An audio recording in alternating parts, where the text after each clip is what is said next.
Back. So, Wrestle Dynasty was almost 2 months ago. Don't worry about why I took so long. I'm kidding, you can worry about it. During the creation, on my first take of making this video, it stopped recording with 4 matches remaining. So I was like halfway through recording this video and then it stopped recording and I didn't know.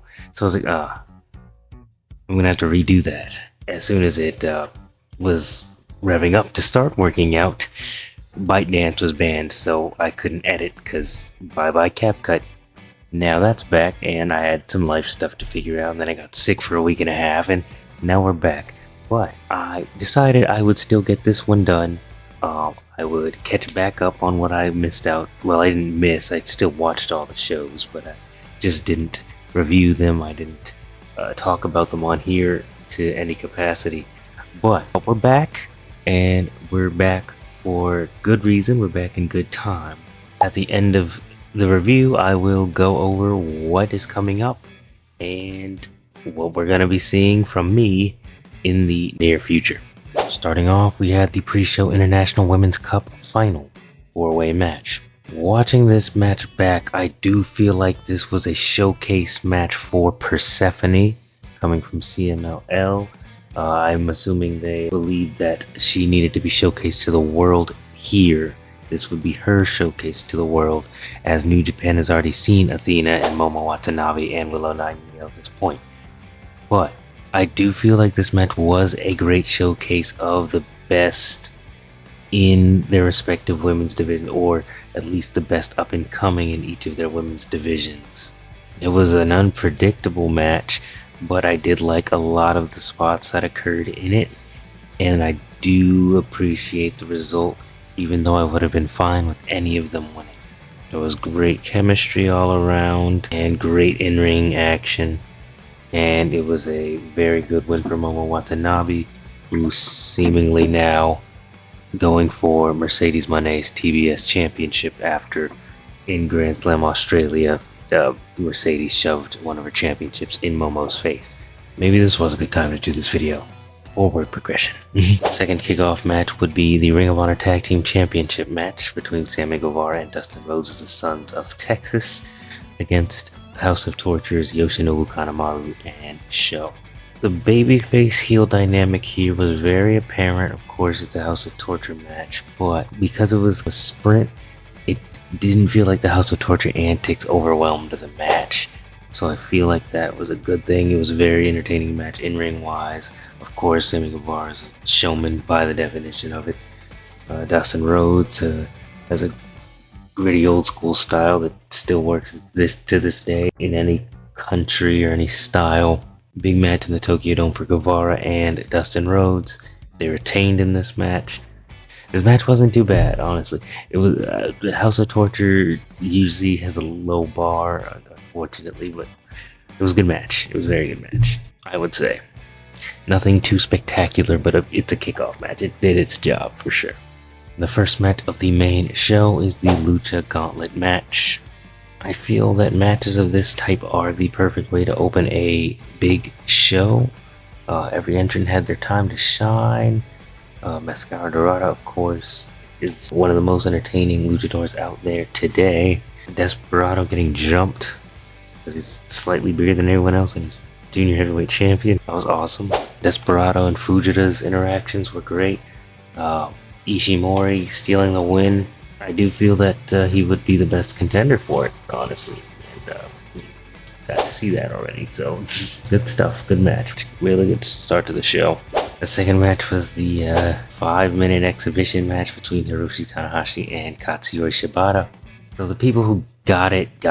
And the people who just don't understand, they wouldn't have liked that match. I feel that that match was mostly for the moment. It was very realistic. Well, it wasn't necessarily supposed to be memorable for everybody else. It was for the moment, and that moment was great. I understand what they were going for there. It was just great to see them in the ring again. Next, we have the New Japan Pro Wrestling Strong Women's Championship and the Rev Pro Undisputed British Women's Championship. Mercedes Moné versus Mina Shirakawa. I do feel that this match was one of the highlights of the show.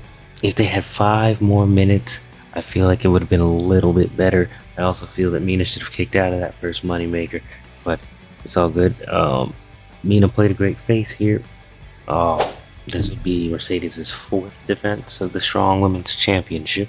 I do feel that this match was above decent. It's hard to put that with the standard she had set with Hazuki as Strong Style Evolved. So I would put that a bit below that match. So yeah, I would say it's a bit above decent.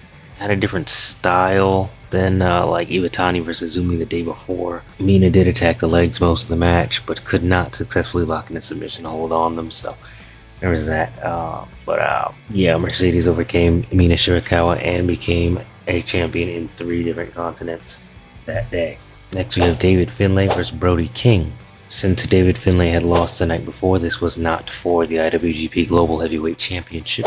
So David Finlay as a heel typically works above his opponent, but having an opponent so much bigger than him, who's also a heel, he definitely had to work from underneath and modify his own story in this match. They had great chemistry though. They took some hard crashes into the barricades and on the mat. That splash onto the chair was ridiculous. Very hard hitting exchange there. And although David Finlay was getting beat on for most of the matchup, he did overcome Brody King and win. But a great brawl and a great performance from David Finlay and Brody King. Next we had Shota Umino versus Claudio Castagnoli. Because Shota Umino lost the night before, this was not for the IWGP World Heavyweight Championship. Now, Shota having just ran the marathon with Zack Sabre Jr. and losing, I did feel that this match was slightly underwhelming, I'd say. It was great for Claudio, however. I feel that it was underwhelming on the Shota Umino side of it. Nice 20 revolution swing. The crowd was hyped for some of it, I would say. It did feel that even though this match was only about 15 minutes long, it felt to kind of drag at points, but it's okay. It was fine. It was a pretty standard match between the two, I would say. Which, I mean, for a Tokyo Dome match, yeah, it was slightly underwhelming, I would say. One was predictable in terms of Shota Umino, but it's okay. It's all good. That's okay sometimes.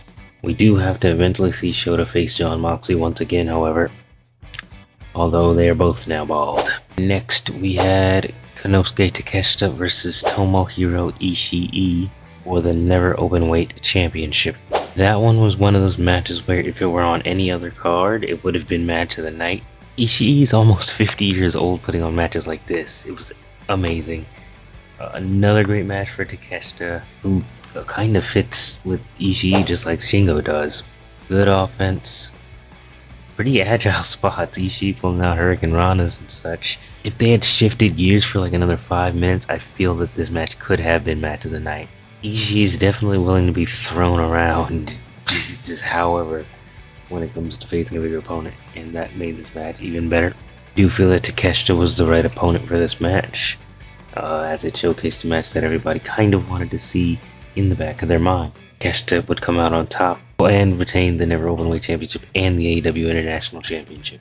Next, we had the Young Bucks versus Los Ingobernables de Japón's Hiromu Takahashi and Tetsuya Naito, and United Empire's Great-O-Khan and Jeff Cobb.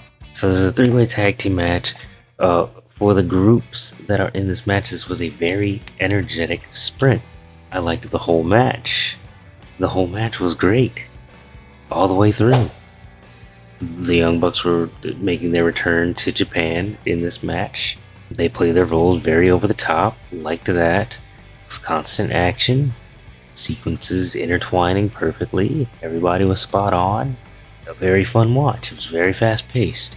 And I feel like this is the realm that the Young Bucks thrive in. It was cool to see Naito back in that kind of environment.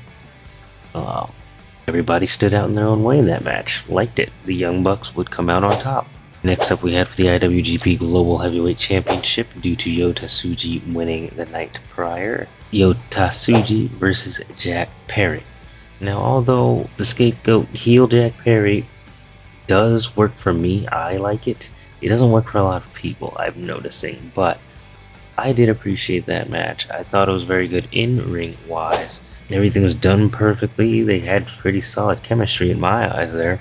The ending was nice. The only thing I would say is the ending did feel predictable, of course, but like that's not a problem. That's not really a big issue for me. So like, yeah, I'd probably give that match like an 8 out of 10, but like it wouldn't be a 9 or 10 because it did feel kind of predictable at the end. But it's really not that. It wasn't that bad. It really wasn't as bad as some people said it was. I felt like it was a great match, though. Yota Tsuji retains.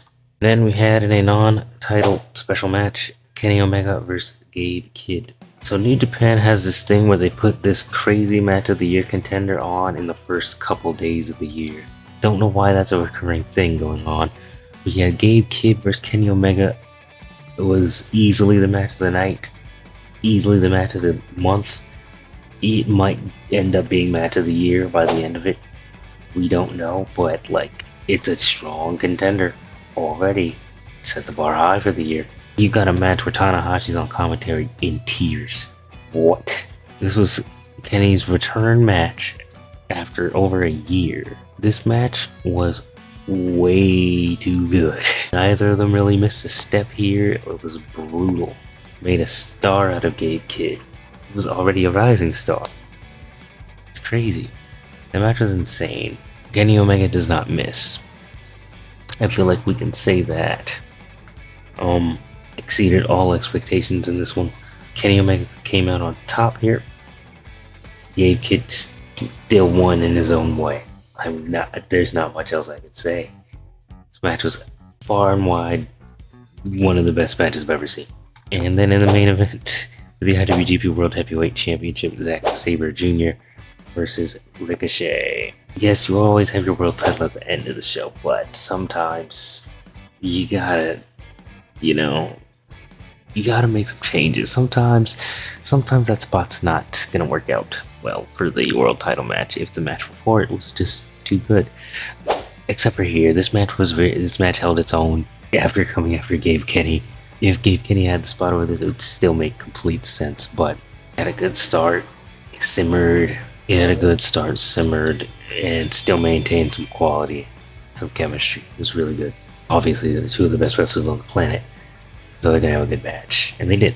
Good styles clash, high flying, submission specialist, technical wrestler, striker. They clashed well. ZSJ retained, but Ricochet was given a good platform here to showcase himself, and it was great. Of course, the winner was predictable with Zack Sabre Jr., but still a really good match. Loved it.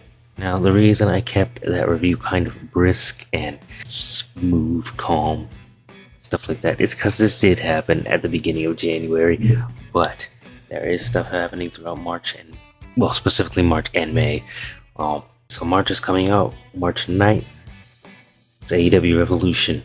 I will be there. Dylan will be there. Eli will be there. And my cousin, Duffy, will be there. So we're going to have a blast that day. We're going to see what we can do before the show, who we can possibly meet before the show.